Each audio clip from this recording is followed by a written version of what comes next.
Abramos a palavra de Deus em Atos, capítulo 28. Atos, capítulo 28, versos 1 ao 6. Atos 28, de 1 a 6. Uma vez em terra, verificamos que a ilha se chamava Malta. Os bárbaros trataram-nos com singular humanidade, porque, acendendo uma fogueira, acolheram-nos a todos por causa da chuva que caía e por causa do frio. Tendo Paulo ajuntado e atirado à fogueira um feixe de gravetos, uma víbora, fugindo do calor, prendeu-se-lhe à mão. Quando os bárbaros viram a víbora, pendente da mão dele, disseram uns aos outros: certamente este homem é assassino, porque, salvo do mar, a justiça não o deixa viver. Porém ele, sacudindo o réptil no fogo, não sofreu mal nenhum. Mas eles esperavam que ele viesse a inchar ou a cair morto de repente. Mas depois de muito esperar, vendo que nenhum mal lhe sucedia, mudando de parecer, diziam ser ele um Deus. Vamos orar. Pai Santo, mais uma vez, nós estamos diante da Tua Santa Palavra, ó Pai, desejosos de receber o alimento que vem do Senhor. Reconhecemos as nossas limitações, tanto de quem fala como de quem ouve, mas nós temos a consciência do Teu grande poder, de que a Tua Palavra não volta vazia e de que é o Teu Santo Espírito que ilumina a nossa mente e abre o nosso coração para que nós a entendamos e a acolhamos em nosso coração como ensino do Senhor. Ajuda-nos então, Pai, remove as limitações, fala aos nossos corações, para que sejamos alimentados pelo Senhor e possamos, Pai, aumentar a nossa confiança em Ti e assim vivermos como verdadeiros filhos do Senhor. É o que nós te pedimos e te agradecemos humildemente, em nome de Jesus. Amém. Meus irmãos, Davi, no Salmo 139, versículo 5, ele diz o seguinte, com relação a Deus: Tu me cercas por trás e por diante, e por sobre mim pões a Tua mão. Exatamente isso que a providência de Deus faz conosco, o que Deus faz conosco por meio da sua providência. Ele nos cerca com a sua providência, Ele nos cerca com os seus benditos planos. Não há como fugir do Senhor. Aqueles que são filhos do Senhor estão guardados pela sua providência. É isso que nós temos visto aqui no ponto em que nós estamos no livro de Atos. Nós temos visto, domingo após domingo, que o que Deus havia afixado, determinado para Paulo, é que ele iria até Roma pregar o Evangelho. E por mais que aconteçam fatos contrários, adversos, por mais que você pense agora Paulo não vai, tudo vai se encaminhando para que Paulo siga rumo ao plano de Deus, que era anunciar o Evangelho em Roma. Nós percebemos que a providência de Deus age no livro de Atos dos Apóstolos. Aliás, os estudiosos até brincam com esse nome, não é? Talvez o livro deveria se chamar Atos de Deus ou Atos do Espírito Santo, porque você percebe Deus guiando o seu povo neste período de uma maneira muito singular, de uma maneira muito poderosa. O fato é que no domingo passado nós vimos a mão de Deus salvando o apóstolo Paulo e aquela tripulação toda de um naufrágio. 276 pessoas havia naquela embarcação e todos foram salvos. E no texto de hoje, que é a continuação, depois do naufrágio, eles vão dar numa ilha chamada Malta.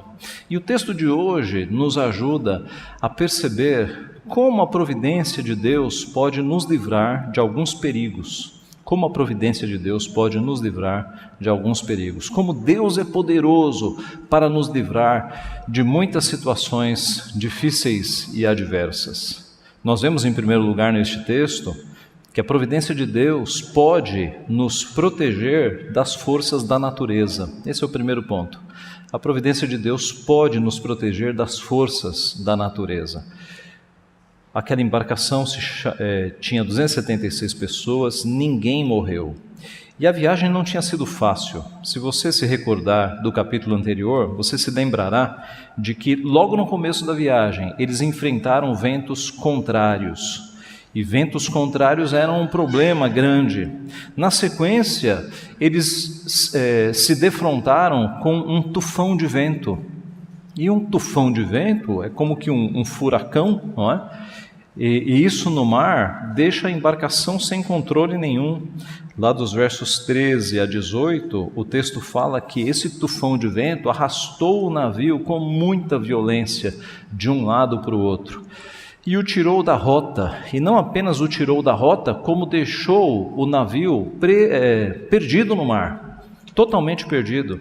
E depois de alguns dias perdidos no mar, e o que é ficar perdido em alto mar? Era a situação, eles olhavam para o céu e não viam nem a lua, nem o sol e nem as estrelas.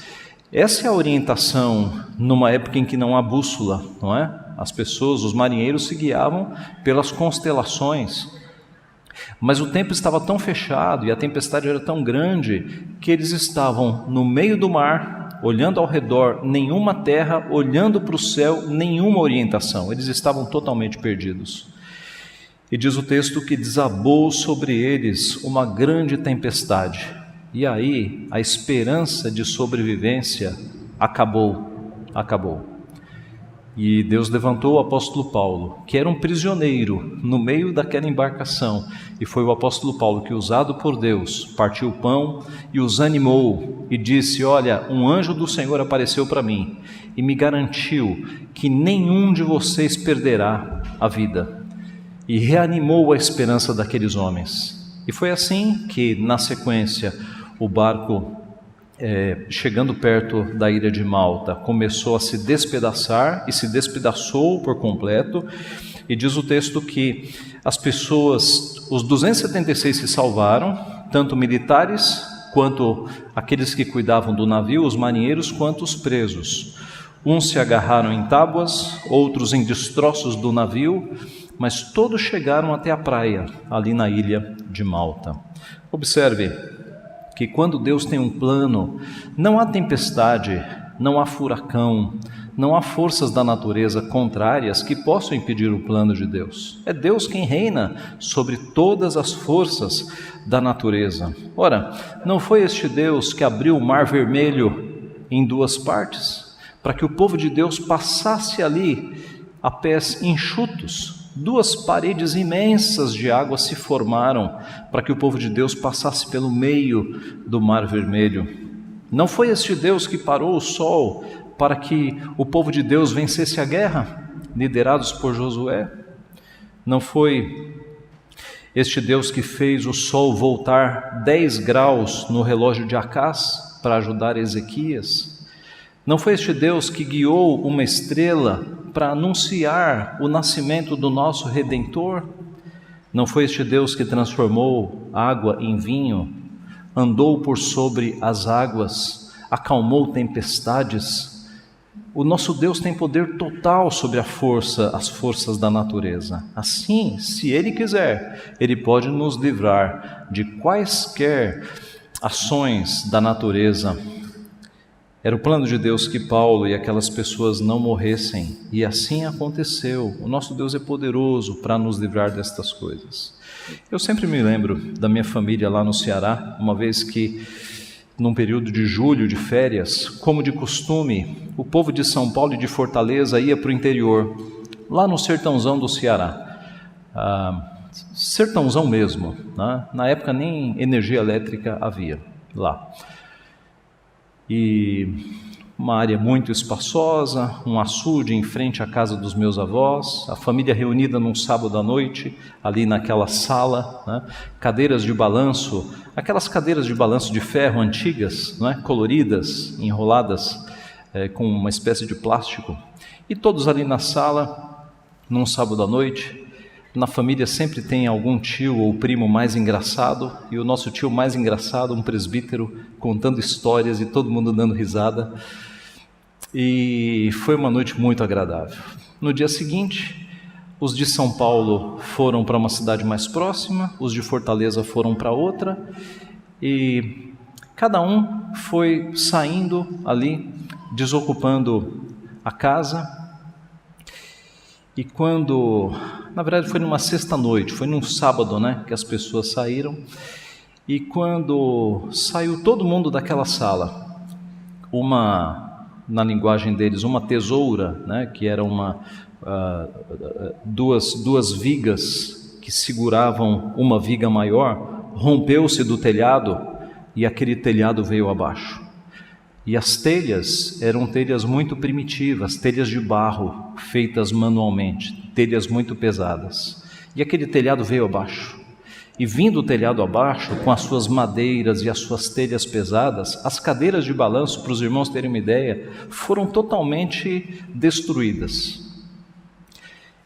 E no mesmo telhado, além da sala, pegava o quarto onde dormia uma bebê de poucos meses. E aquilo esmagou a cama. Foi um desastre, mas não havia uma pessoa ali, uma pessoa. Só havia ficado na casa o meu bisavô e a minha avó. E neste momento em que o teto veio abaixo, o meu bisavô havia pedido a ir ao banheiro, e o banheiro ficava nos fundos da casa. Meus irmãos, a nossa percepção foi de que Deus tirou todo mundo da casa. E quando Ele tirou todo mundo, o teto veio abaixo. Deus salva os seus filhos quando Ele quer. Deus é poderoso para, na sua providência, proteger o seu povo. Se isso tivesse acontecido na noite anterior, teria sido uma tragédia. A recém-nascida ali na cama, pessoas mais velhas na sala. Mas o nosso Deus é poderoso, nada acontece fora do seu propósito. Então, creia que o nosso Deus é aquele que comanda as forças da natureza. Quando Ele quer, os perigos, eles não são páreos para o seu plano. Assim, quando você estiver em uma situação de perigo, uma chuva com muitos raios, uma ventania muito forte, uma enchente, saiba que Deus é o teu socorro. Clame por Ele. Vocês, crianças, quando vocês estiverem numa tempestade, com medo dos trovões, por exemplo, ou de algo que esteja acontecendo na tua casa, peça ajuda ao Senhor, peça socorro ao teu Deus, que o teu Deus te responde. Deus é quem governa os céus, os mares, os ventos, o fogo. Lembram-se de que o fogo da fornalha ardente de Nabucodonosor, aceso 7 vezes mais forte, não produziu efeito nenhum nos amigos de Daniel? Como é que um fogo não queima? É porque o nosso Deus é soberano sobre as forças da natureza. Ele fez com que o fogo não queimasse. O nosso Deus é poderoso. Quando você estiver em uma pandemia como a que nós estamos agora, saiba que o socorro e a salvação vêm do Senhor. É Ele quem nos guarda. Se Ele quiser que nós tenhamos o Covid, nós teremos, e alguns de vocês, alguns de nós tivemos. Se Ele quiser que nós não tenhamos, nós não teremos. Se Ele quiser que nós sejamos internados, nós seremos. Está tudo embaixo do plano dEle. O nosso Deus é soberano. Você não precisa temer, como se o mundo estivesse sem uma direção, como se o trono do universo estivesse vazio. Deus está no trono do universo. E Ele olha com especial atenção e cuidado, quem? O seu povo. Ora, se Ele chama as estrelas pelo seu nome, e nenhuma vem a faltar, quanto mais a nós que somos os seus filhos, que fomos escritos na lista, no livro da vida. Ele tem total cuidado de nós. Então, não se abale com essas coisas. A tua vida está, de fato, nas mãos de Deus. Tudo o que acontece na tua vida acontece porque Deus determinou. Ele é o Rei soberano sobre tudo, sobre todos, sobre as forças da natureza. Então, a providência de Deus pode nos proteger das maiores forças da natureza, porque as forças da natureza respondem a um Deus que é maior do que elas, o seu próprio Criador. Em segundo lugar, além de a providência de Deus poder nos proteger das forças da natureza, a providência também pode nos proteger da violência das pessoas, No verso 2 nós lemos que os bárbaros trataram-nos com singular humanidade, porque acendendo uma fogueira, acolheram-nos a todos por causa da chuva que caía e por causa do frio. Ora, bárbaros nunca foram conhecidos por sua gentileza, nunca. Bárbaros sempre foram conhecidos pela sua brutalidade, pela sua ignorância, pela sua violência. Mas como é que bárbaros aqui estão sendo tão gentis? Isso é muito curioso no texto. É porque Deus, que pela sua providência, move o coração das pessoas. De forma que brutos por natureza, com a ação do poder de Deus nas suas mentes, podem se tornar pessoas educadas, gentis e hospitaleiras, que foi o que aconteceu aqui. Estes bárbaros trataram estes náufragos com humanidade. E lembre-se de que estes náufragos não eram diplomatas, não eram autoridades. A maioria deles era composta de presos, de prisioneiros. E os bárbaros trataram presos com humanidade e acenderam uma fogueira e se compadeceram das roupas molhadas, porque eles tinham acabado de sair do mar, estavam com muito frio. Os estudiosos dizem que aqui tudo indica era o mês de novembro, e em novembro naquela região era muito frio, então eles estavam congelando e os bárbaros os trataram com humanidade. Meus irmãos, Deus não apenas governa os céus, a terra, os mares, o fogo, as forças da natureza. Ele governa os corações também. Os corações são inclinados para fazer a sua vontade. Deus é quem governa, quem inclina o coração dos reis. Já no barco, Deus havia inclinado o coração do centurião Júlio, que tratou Paulo, adivinhe com o quê? Com humanidade. Veja o capítulo 27, versículo 3, 27:3, que é o começo da viagem. 27:3.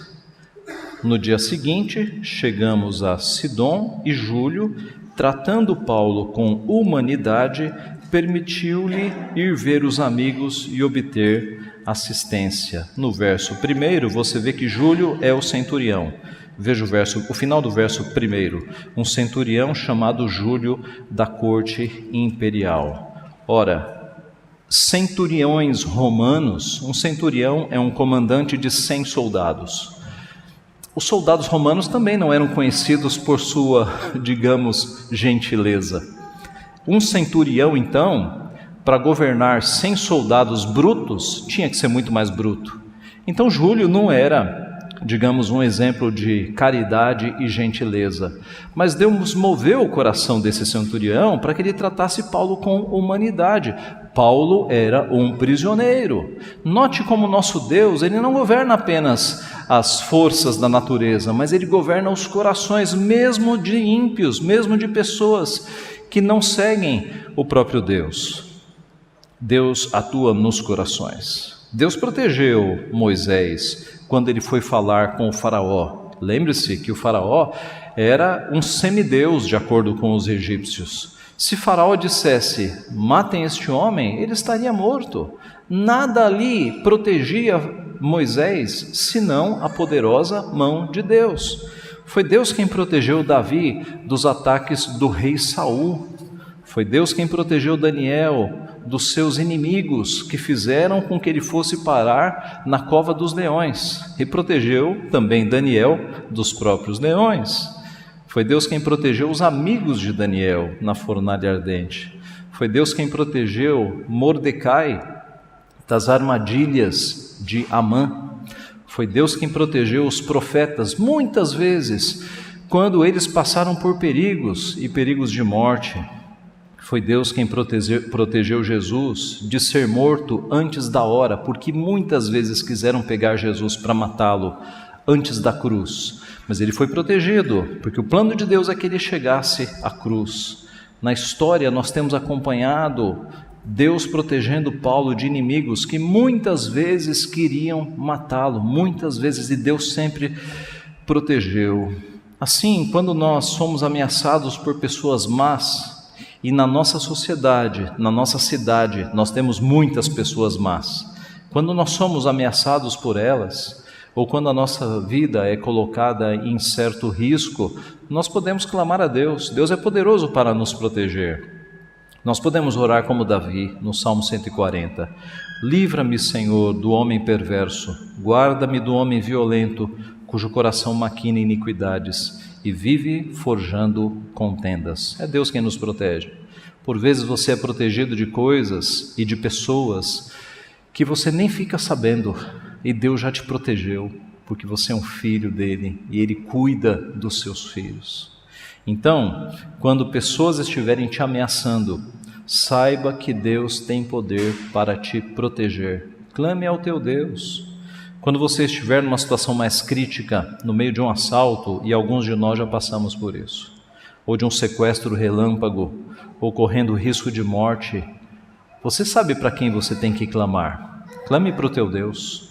Teu Deus pode te proteger, pode te livrar. Crianças e adolescentes, quando vocês estiverem sofrendo ameaças de algum coleguinha, de alguma coleguinha na escola, não sofram calados. Contem para os seus pais, contem para os seus professores, porque Deus pode usar estas pessoas para ajudar vocês. E Deus pode agir diretamente também, protegendo vocês. Além da providência, meus irmãos, nos proteger, ter poder para nos proteger das forças da natureza e de pessoas más, a providência também pode nos proteger de substâncias mortíferas. Na sequência do texto, nós vemos que Paulo, o verso 3, tendo Paulo ajuntado e atirado à fogueira um feixe de gravetos. Note que os bárbaros agiram com humanidade e, vendo aquela multidão passando frio, foram fazer fogueiras para que eles se aquecessem. O apóstolo Paulo não ficou parado. Ele quis participar deste gesto de bondade e ele foi também pegar uns feixes para jogar ali na fogueira. E diz o texto que uma víbora, uma serpente, fugindo do calor, prendeu-se-lhe a mão. Quando os bárbaros viram a víbora pendente na mão dele, disseram uns aos outros: certamente este homem é assassino, porque salvo do mar, a justiça não o deixa viver. Os bárbaros rapidamente julgaram Paulo, né? É um assassino. Não morreu no naufrágio, e a justiça, e veja que na tua Bíblia a palavra justiça está com letra maiúscula, não está? Porque não é a justiça substantivo comum, mas é a deusa justiça na linguagem dos maltenses, tá? Uma deusa chamada Diké. E essa deusa é uma deusa imaginária, é claro, né? Só há um Deus. Mas ali na mitologia deles, essa deusa era como que uma vingadora para pegar aqueles que não tinham sido punidos justamente. Era como que uma deusa da justiça, uma vingadora que sempre pegava aqueles que tentavam escapar. E eles rapidamente julgaram Paulo e disseram: olha, é um assassino esse homem aí, porque ele não morreu no naufrágio, e de que a deusa justiça vai matá-lo agora por meio desta serpente? Porém, Paulo sacudiu a serpente no fogo. O texto diz que ela ficou presa na mão de Paulo, ela picou e ficou presa na mão de Paulo, né? Ele sacudiu ela no fogo e ela saiu. E é óbvio, eles ficaram esperando ele morrer, né? Porque alguém picado de uma serpente venenosa, o que acontece? O seu veneno vai para a corrente sanguínea e essa pessoa vai morrer, vai inchar e vai morrer. Eles ficaram só esperando. Eles tinham experiência nisso. Eles sabiam que aquelas cobras eram venenosas e qual era o resultado de uma picadura de uma cobra. Eles ficaram aguardando. E nada aconteceu. Paulo não caiu morto. Aí rapidamente eles mudaram de ideia. Não é um assassino, é um Deus. Mudaram muito rápido, né? De assassino a Deus em poucos minutos. Ele é um Deus. Ora, Paulo não era nem assassino e nem era um Deus. Paulo era um discípulo de Cristo Jesus, guardado pela providência de Deus. E o que aconteceu com Paulo foi o predito por nosso Senhor Jesus Cristo, registrado em Marcos 16. Ide por todo o mundo e pregai o evangelho a toda criatura. Quem crer e for batizado será salvo, quem porém não crer será condenado. Estes sinais hão de acompanhar aqueles que creem. Em meu nome expelirão demônios, falarão novas línguas, pegarão em serpentes, e se alguma coisa mortífera beberem, não lhes fará mal. Se impuserem as mãos sobre enfermos, eles ficarão curados. Este era um sinal para os apóstolos, para aqueles que pregariam o evangelho. É claro, irmãos, há sinais que foram dados só para os apóstolos e não para nós. Hoje nós não falamos mais em outras línguas, Os apóstolos tinham o dom de idiomas, o dom de línguas. Como é que você explica Tomé tendo ido pregar o evangelho na Índia sem saber falar a língua dos indianos? Como é que ele pregou o evangelho? Dom de línguas. Deus fazia com que aqueles homens falassem outro idioma sem nunca ter aprendido uma palavra do novo idioma. Esse era o dom de línguas. Nós não temos mais esse dom, ele ficou no período apostólico. Da mesma forma, não se arrisque chegando em casa agora, pegando um copo de veneno e bebendo, não é? Isso é tentar a Deus. Estes sinais acompanharam os apóstolos ali no começo. E Paulo mostrou como esses sinais eram verdadeiros.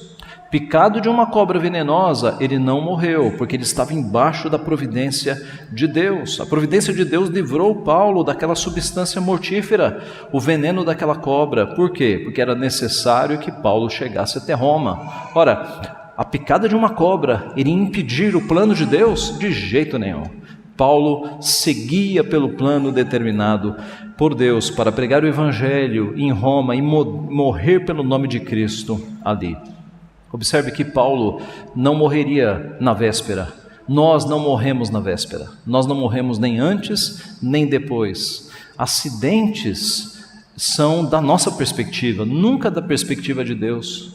Quando alguém fala assim, o meu primo morreu por um acidente de moto, na nossa perspectiva. Na perspectiva de Deus, ele morreu exatamente no segundo e no minuto que Deus havia determinado, e exatamente da forma que Deus determinou, no acidente de moto. É acidente da nossa perspectiva. Mas quando nós lemos a palavra, nós vemos, Salmo 139, todos os nossos dias foram escritos e determinados, quando nenhum deles havia ainda. O dia da nossa morte já está escrito e determinado, e a causa da nossa morte também já está escrita e determinada. Assim, meus irmãos, por que ansiedade? Nós estamos cumprindo exatamente aquilo que Deus escreveu.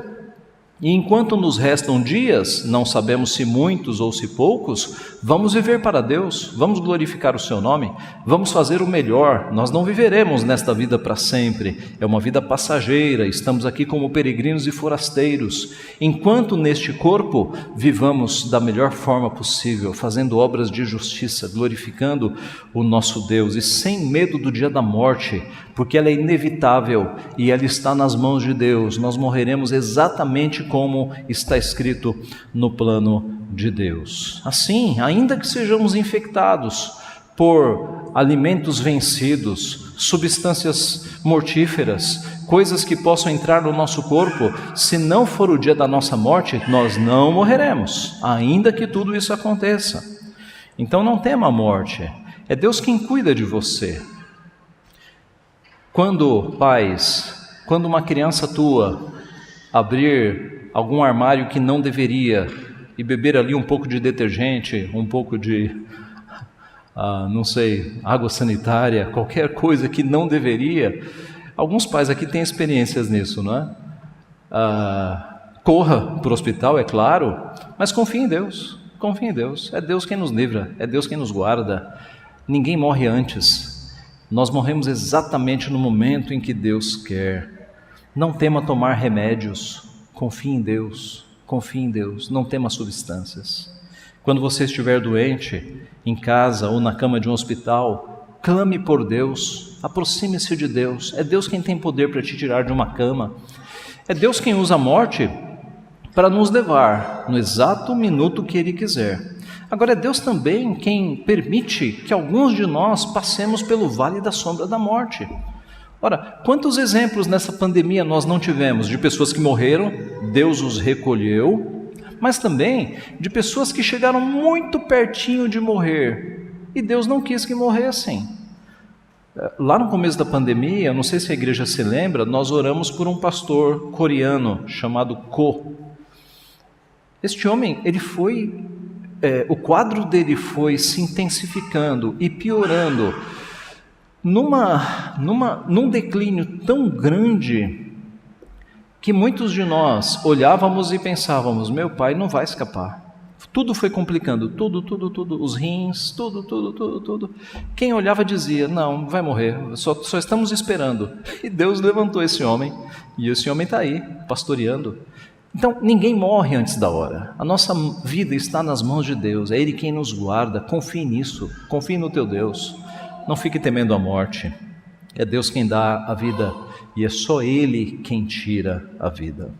Meus irmãos, concluindo, o nosso Deus, o seu poder, a sua providência tem poder para nos proteger das forças da natureza, por mais fortes que elas aparentem não, né? Por mais fortes que elas sejam, Deus é mais forte, Deus é o Criador delas, Ele as comanda.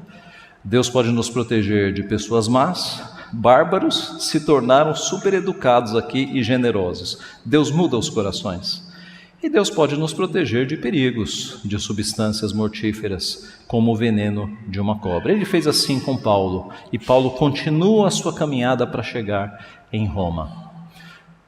Tudo isso, meus irmãos, nos revela Cristo. Quando nós vemos estas coisas no olhar de Cristo, nós podemos pensar com certeza e maravilhados que o nosso Senhor Jesus Cristo, no meio de uma tempestade, é aquele que anda por sobre as águas, é aquele que acalma os ventos, é aquele que tem poder total sobre as forças da natureza. Que o nosso Senhor Jesus Cristo venceu todos os inimigos, todos eles, expôs ao ridículo os demônios, os principados e as potestades. Não há um ser criado que tenha força contra o Rei dos Reis, o nosso Senhor Jesus Cristo. Ele abateu todos os inimigos, todos eles, todos eles. E é o nosso Senhor Jesus Cristo que esmagou a cabeça da serpente. Esmagou a cabeça da serpente. Venceu os planos malignos do inimigo das nossas almas, triunfou sobre ele na cruz, venceu a morte, esmagou a cabeça da serpente. E o diabo, inimigo das nossas almas, apenas aguarda o seu julgamento final, mas já está totalmente vencido, totalmente derrotado. O Senhor a quem nós servimos é vencedor. Ele venceu todos os inimigos, até a morte Ele venceu. É nele que nós estamos, é nele que nós somos vitoriosos. Vivamos como discípulos verdadeiros de Cristo Jesus. Que as pessoas ao nosso redor olhem para nós e percebam que nós estamos servindo a Cristo, que nós não temos medo da morte, que nós não temos medo de homens, que nós não temos medo de circunstâncias. Ali no meio de uma tempestade terrível, é Deus quem levanta o seu servo para tranquilizar os corações. Que no meio das situações mais adversas, nós sejamos levantados por Deus para tranquilizar os corações e proclamar que Deus reina, que Ele governa sobre todas as coisas. Que o seu nome seja exaltado, que Ele nos abençoe. Amém.